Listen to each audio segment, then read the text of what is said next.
Les vieux présidents africains, il est temps de laisser le pouvoir. Bonjour à tous les amis de la pépite du monde. Aujourd'hui, nous allons parler d'un sujet qui préoccupe de nombreux Africains, les vieux présidents qui refusent de quitter le pouvoir. Depuis des décennies, certains chefs d'État africains sont au pouvoir, accumulant les mandats et les années. Mais il est temps pour eux de se reposer et de laisser la place à une nouvelle génération de leaders. Dans cette vidéo, nous allons vous présenter les 10 présidents africains les plus âgés qui devraient laisser le pouvoir. Ces hommes ont mené leur pays à travers des périodes de croissance et de crise, mais il est temps pour eux de passer le relais.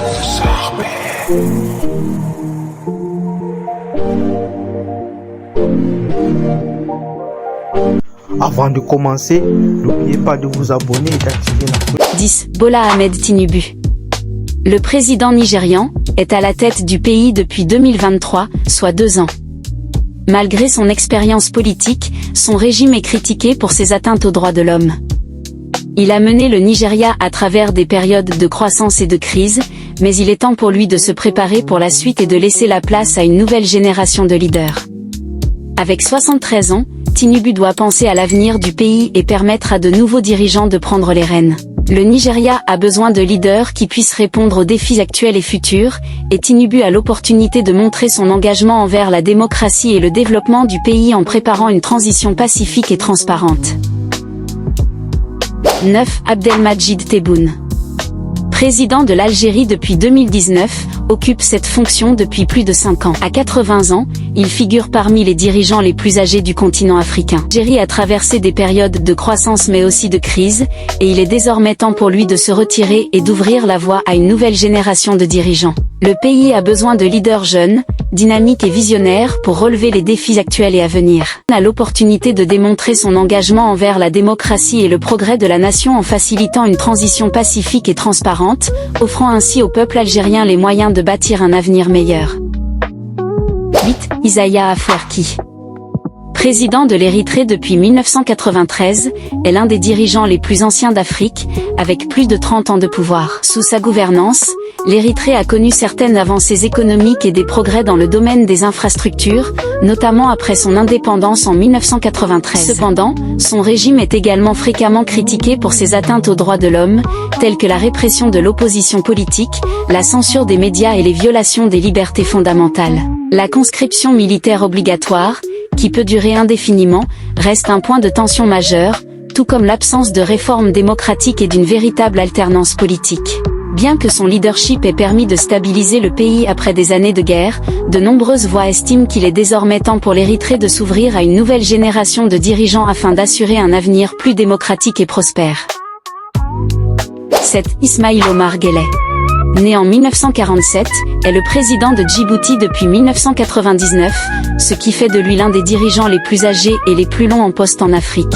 À 79 ans, il a dirigé le pays pendant plus de 20 ans, ayant succédé à son oncle, Hassan Gould Aptidon, le premier président de Djibouti. Sous son leadership, Djibouti a connu un développement économique marqué, notamment grâce à sa position stratégique en tant que carrefour commercial entre l'Afrique et le Moyen-Orient. Le port de Djibouti est devenu un centre logistique clé pour la région. Toutefois, son régime a été critiqué pour son autoritarisme et des atteintes aux droits humains, avec une absence de réel progrès en matière de démocratie.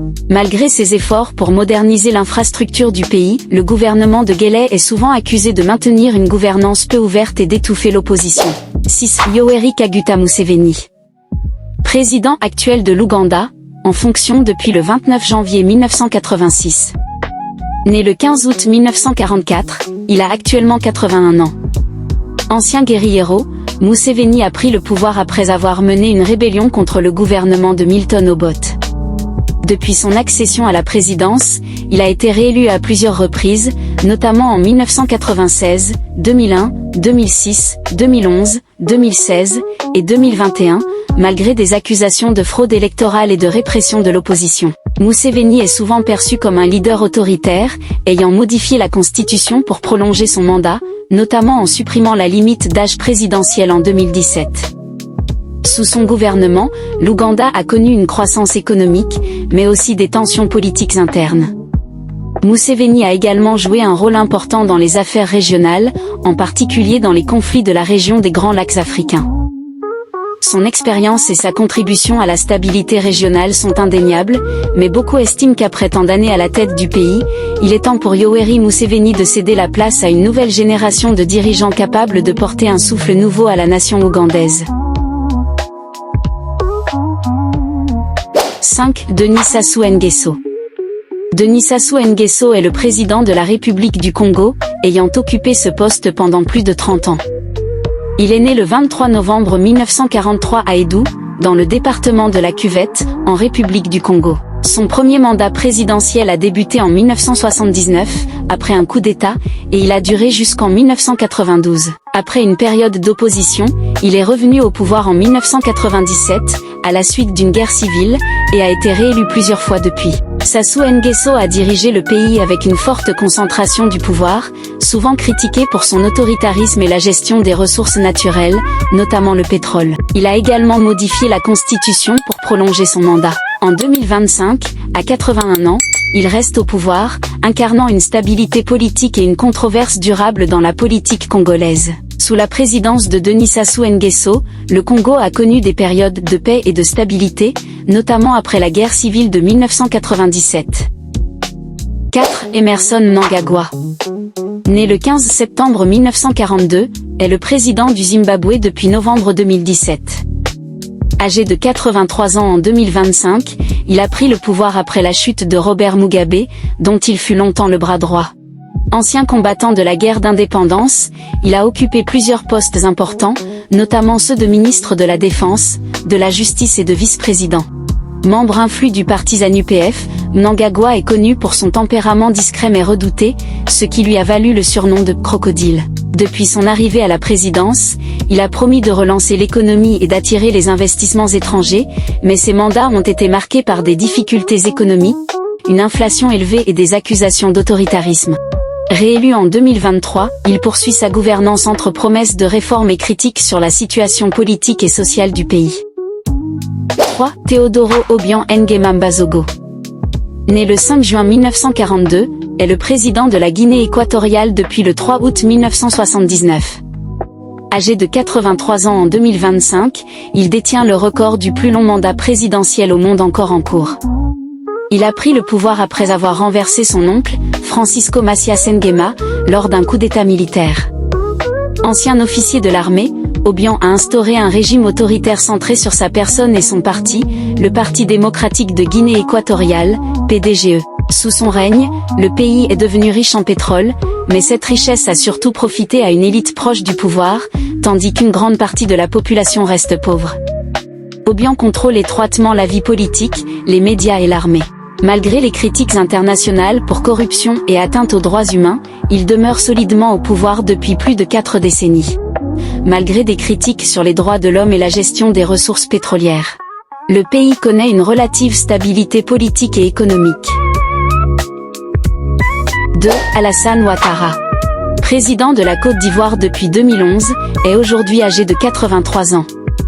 Sous sa gouvernance, la Côte d'Ivoire a connu une remarquable croissance économique, marquée par le développement des infrastructures, la modernisation d'Abidjan et l'attrait des investisseurs étrangers.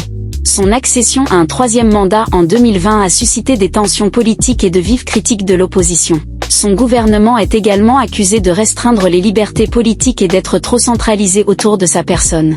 Malgré ces critiques, Ouattara reste salué pour avoir maintenu la stabilité dans un pays longtemps divisé par les crises. À son âge, beaucoup estiment qu'il devrait désormais préparer la relève et laisser place à une nouvelle génération de dirigeants ivoiriens. 1. Paul Biya.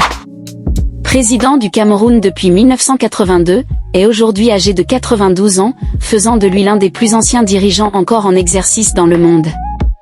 À la tête du pays depuis plus de 4 décennies, il a traversé plusieurs périodes de stabilité, de crise politique et de défis économiques. Sous son règne, le Cameroun a connu des avancées dans les infrastructures et l'éducation, mais aussi des tensions persistantes, notamment dans les régions anglophones. Surnommé le Sphinx d'Etoudi, pour sa discrétion et son style de gouvernance distant, Paul Biya demeure une figure incontournable de la politique camerounaise. Toutefois, son âge avancé et la longévité exceptionnelle de son pouvoir soulèvent de nombreuses interrogations sur la succession et l'avenir politique du pays. Son expérience reste précieuse, mais beaucoup estiment qu'il est désormais temps pour lui de passer le relais à une nouvelle génération de leaders camerounais.